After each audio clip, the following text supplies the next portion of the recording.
3 ans, 200 livres, et après. Il y a pile 3 ans, je me suis lancé dans un défi un peu fou.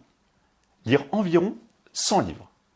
Construire différents outils à partir de ces lectures, dont des fiches résumées sous forme de mind map, et m'efforcer de les mettre en pratique. Aujourd'hui, il me semble opportun de faire un nouveau bilan. Cette vidéo est un peu centrée sur moi.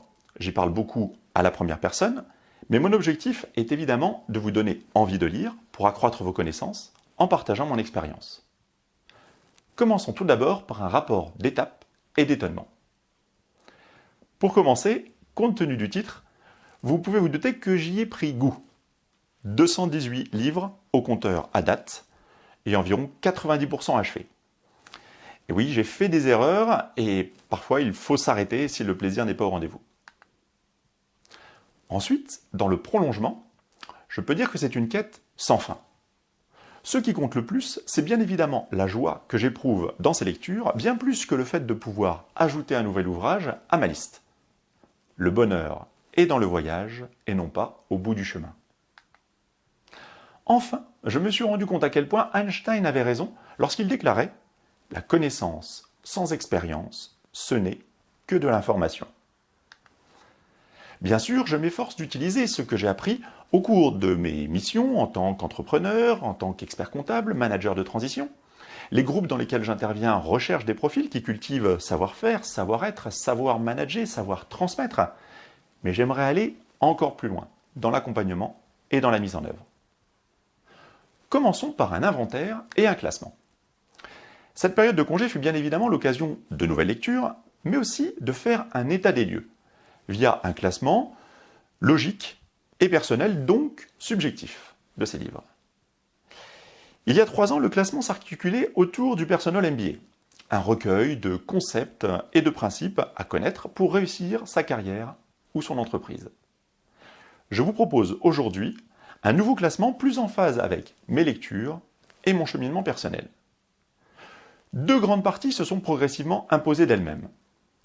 Une partie recensant des ouvrages renforçant mes compétences humaines et comportementales. Une seconde partie recensant des ouvrages renforçant cette fois mes compétences professionnelles et entrepreneuriales. Voici tout d'abord le classement synthétique des compétences humaines. Je me suis pour cela basé tout d'abord sur une citation, une métaphore.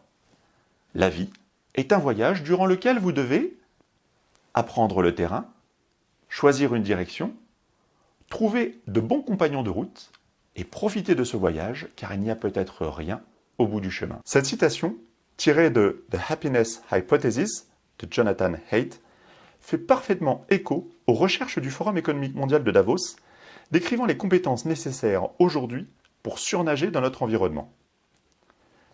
Comprendre le monde qui nous entoure, s'y adapter ou le façonner et se connecter aux autres. J'ai donc repris ces 3 parties. D'abord, comprendre le monde qui nous entoure, apprendre le terrain, dans un monde qui est de plus en plus VUCA. L'acronyme VUCA qui signifie volatile, incertain, complexe et ambigu. C'est un terme qui a été inventé par l'armée américaine dans les années 90. Choisir une direction, donc il faut s'adapter ou façonner le monde. Grosso modo, il y a 3 possibilités quand on est face à un environnement. On peut soit s'adapter à cet environnement, soit le façonner comme on le souhaite, soit changer d'environnement. Dans le monde dans lequel nous sommes, ce n'est pas forcément simple de changer de direction et d'aller vers un autre environnement. Donc, nous avons 2 options principales, s'y adapter ou le façonner. Se connecter aux autres, trouver de bons compagnons de route, notamment émotionnellement. Et enfin, j'ai rajouté une 4e touche, qui correspond justement à profiter du voyage car il n'y a peut-être rien au bout du chemin, qui est progresser et savourer. Poursuivons maintenant vers le classement synthétique des compétences entrepreneuriales. La prospérité économique repose sur notre capacité à identifier et formuler des problèmes, trouver des solutions à ces problèmes et communiquer ces solutions. Cette citation est quant à elle tirée du livre The Diversity Bonus. Je l'ai un peu retravaillé pour trouver des titres de sous-parties plus explicites qui sont identifier les problèmes de ses clients et y apporter des solutions, mettre en œuvre ces solutions, délivrer, communiquer ces solutions à ses clients et fédérer ses équipes. Et enfin, j'ai ajouté faire grandir son business, ce qui correspond à une perspective temporelle, le lancement, le développement, puis la transmission de son entreprise. Les deux parties interagissent bien évidemment. Et si elles ne constituent pas réellement un miroir, comme le mind map ci-dessous pourrait le laisser penser, les complémentarités et les chevauchements sont nombreux, dans chacune des sous-parties. Au sein de ces deux parties, je me suis efforcé de classer les ouvrages lus par sous-thème, composés d'un verbe pour une action, et si nécessaire d'une suite pour expliciter ou préciser. Voici le résultat final. Les parties fondateurs correspondent pour leur part à des livres qui sont tellement complets, tellement vastes, tellement transverses par rapport à la partie considérée, que je n'ai pas pu me résoudre à les classer dans une sous-partie. Donc je les ai indiqués ici. Donc si jamais on détaille quelques instants les sous-thèmes pour chacune des grandes parties et chacune des sous-parties, voici pour ce qui est apprendre le terrain, comprendre le monde qui nous entoure, les thèmes que j'ai retenus. Observer, examiner, remarquer, écouter nos interlocuteurs, questionner tout, comprendre et apprendre, résoudre, solutionner les problèmes, imaginer et inventer des solutions, dessiner pour communiquer et révéler. S'y adapter ou le façonner. Décider face à nos biais et certitudes. Prévoir le futur. Improviser, flexibiliser. S'organiser, au contraire, structurer. S'habituer pour s'accoutumer. Noter et synthétiser. Éduquer, enseigner aux autres.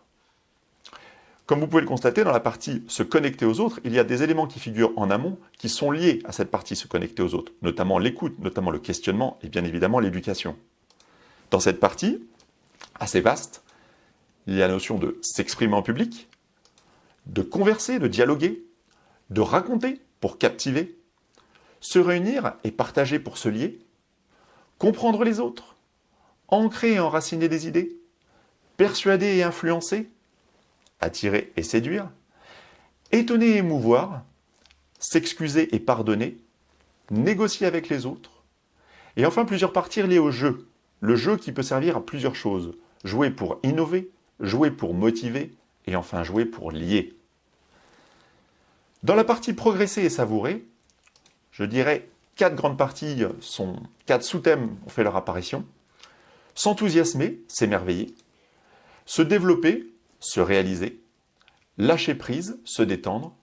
Et bien évidemment, ressentir. Dans la partie compétences professionnelles et entrepreneuriales, j'ai classé la partie identifier des problèmes de ses clients et y apporter des solutions en innover, qui est la partie, on va dire, plus réflexion, conception, où on passe à l'ébauche, la première forme de création, pas forcément la partie industrielle, justement. Mettre en œuvre ces solutions, là on va rentrer plutôt dans de l'organisation, de l'industrialisation. En amont, il faut bien sûr définir sa stratégie, organiser sa production, piloter et mesurer ses résultats, et bien évidemment un élément clé également, manager et recruter ses équipes. Dans la partie communiquer ses solutions à ses clients et fédérer ses équipes, dans cette partie communiquer ses solutions à ses clients et fédérer ses équipes, j'ai choisi de mettre en avant ces différents sous-thèmes, présenter ses solutions, promouvoir ses offres, prospecter de nouveaux clients, conclure et vendre plus, fédérer et guider ses équipes, et une partie un peu particulière, enjoliver et colorer pour mettre en forme tout cela. Faire grandir son business, bien logiquement se lancer, développer son business et transmettre et céder son entreprise. Le lecteur assidu aura remarqué que beaucoup de sous-thèmes de la partie humaine et comportementale correspondent à des soft skills. Et maintenant, plutôt que de vous livrer une mind map illisible reprenant l'ensemble des ouvrages lus, et afin de partager avec vous certaines découvertes faites au cours de mes lectures, je vous propose de vous présenter chaque jour un livre sous forme d'un post qui contiendra une idée forte contenue dans celui-ci. Cette idée pourra être un concept, une astuce, une inspiration, bref, je varierai les plaisirs. Je passerai alternativement de la partie humaine à la partie entrepreneuriale, notamment pour marquer les liens entre elles. Encore une fois, l'objectif est de vous encourager à lire ces livres, ou d'autres, et à accroître vos connaissances. Mais n'oubliez pas, comme l'a écrit l'historien Daniel J. Bernstein, le plus grand obstacle à la découverte n'est pas l'ignorance, mais l'illusion de la connaissance. À bientôt!